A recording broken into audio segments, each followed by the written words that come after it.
সই রে লুকায়া কয়দিন রই, রই রে লুকায়া কয়দিন রই।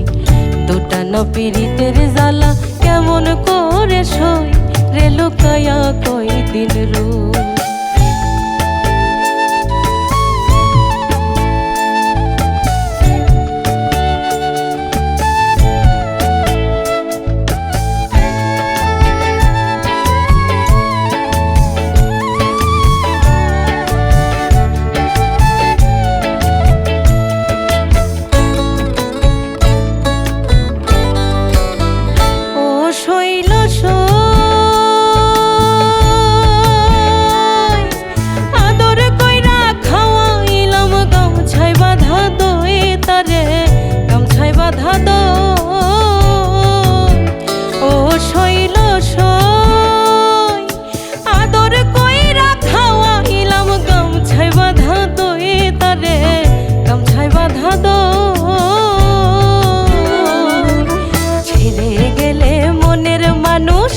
ছেড়ে গেলে মনের মানুষ তারে পাবো কই রে লুকায়া কয়দিন রই। দুটা না পিরিতের জ্বালা কেমন করে সই রে লুকায়া কয়দিন রই, রই রে লুকায়া কয়দিন রই। দুটা না পিরিতের জ্বালা কেমন করে সই রে লুকায়া কয়দিন রই।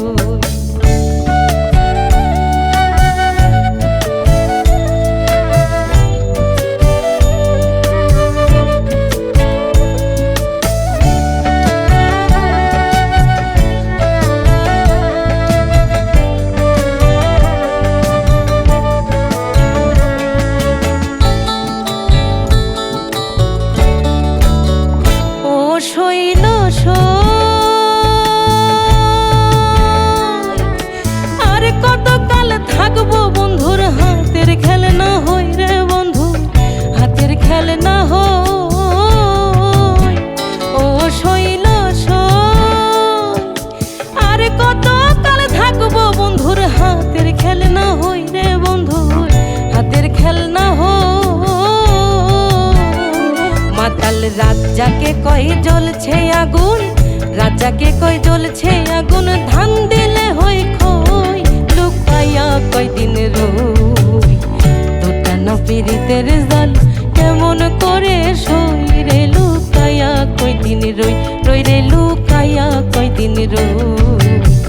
দুটা না পিরিতের জাল কেমন করে সই রে লুকায়া কয়দিন রই।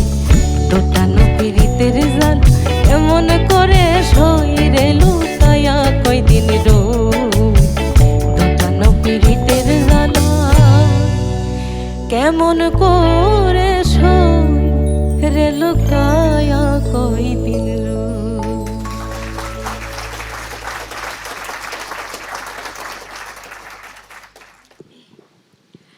ঝর্ণার এই পরিবেশনা আমাদের বিচারকদের কাছে কেমন লাগলো? প্রথমেই নিগার সুলতানা সুমি। আসলে রাজ্জাক দেওয়ানের গান গাওয়াটা খুব কঠিন একটা বিষয়, ঠিক আছে। তারপরেও বলবো ঝর্ণা অনেক চেষ্টা করেছে গানটা সুন্দর পরিবেশনা করার জন্য। লাস্টে একদম শেষে এসে আমার কাছে মনে হচ্ছে, তোমার কাছে কি মনে হয়েছে শেষে একদম শেষে এসে তুমি একটু ভুল করেছো, সুরে একটু সরে গিয়েছে। হ্যাঁ, এছাড়া সব সুন্দর ছিল। Best of luck. এবারে বাউল শফি মণ্ডল। এখন তো তোমরা সবাই তারকা, ভুল ধরার আর সুযোগই নাই। সুর এমনই একটা সাবজেক্ট, যারা সুরের দর্শক সারা দেশের বাইরে যারা শোনে, তারা গুনতে যে জানে না সেও কিন্তু কম দিলে টের পায়। এমনই একটা সাবজেক্ট। তো কম হয়নি তোমার কোথাও, তবে বেশি যে আশা করি না আমরা। তোমরা এই যে এ যুগের মেধাবী যারা আসছো, আগামীতে এই ঐতিহ্য বহন করার যোগ্যতা অর্জন করছো, তাদের কাছে আমরা আরও বেশি কিছু আশা করছি। তারপরে বেশি না পেলেও কম পাইনি তোমার কাছে, খুব ভালো হয়েছে। আপনার মতামত কি? একটা গানের স্কেলটা অনেক ইম্পর্ট্যান্ট, খুব ইম্পর্ট্যান্ট।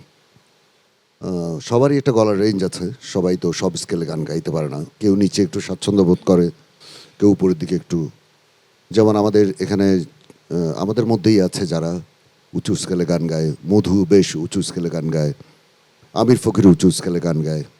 ওদের স্কেলটা চড়া, ওরা মোটামুটি একটা জায়গায় ওদেরটা চড়া, ওদেরকে আমি স্বাভাবিকের চাইতে উপরে গায় ওরা, ঠিক আছে। সোহাগিনী মোটামুটি ফাইন, তারপরে দেবযানী একটু নিচে গায়, মুবাশশিরা স্কেল ফাইন, ও মোটামুটি একটা ভালো স্কেলে গান গায়, ইভেন রজনীও ঠিক আছে। তুমি তোমার এর আগে পরিবেশনও দেখেছি, তুমি এই গানটার স্কেলটার ব্যাপারে তুমি যেহেতু গাইছো, তুমি সবচেয়ে ডিসাইড করবে যে তুমি কোথায় গাইবে, সেটা অন্য কেউ বললে তো হবে না। তবে আমার সাজেশন ছিল তুমি এরপর থেকে যখন গান করবে কোথাও, সেটা রেকর্ডিং, স্পেশালি এই ধরনের প্রোগ্রামে বা রেকর্ডিংয়ে, একটু স্কেলটা নিয়ে একটু ভাববা। কারণ তোমার গায়ন শৈলীটা নিচের দিকে কিছুটা আমরা মিস করে গেছি, যেটা তোমার স্কেলটা যদি একটু ঠিক জায়গায় থাকতো, হাফ পর্দাও যদি উপর উঠতো, তাহলে নিচের জায়গাটা আমরা অনেক বেশি এনজয় করতে পারতাম, যেটা আমরা এনজয় করতে পারিনি। এমনি তোমার পরিবেশনা ভালো হয়েছে, দুই একটা জায়গায় তো সুরের এদিক ওদিক আছে, ওটা থাকবেই, ওটা সবাই করে, ওটা নিয়ে আর কথা এখন বলবো না। কিন্তু তুমি স্কেলের ব্যাপারে খুব শিওর থেকো, না হলে তোমার সামনের দিকে কাজ করতে তুমি ঝামেলায় পড়বে। দাদা ও কিন্তু শুরুতে যখন ওই যে 40 জন ছিল, তখন কিন্তু ওর স্কেল আপেই ছিল, ওর যে গানটা গিয়েছিল। এক একটা গানের না একটা স্কেল থাকে, কোন গানে কিভাবে গানটা ফুটিয়ে তোলা যায়।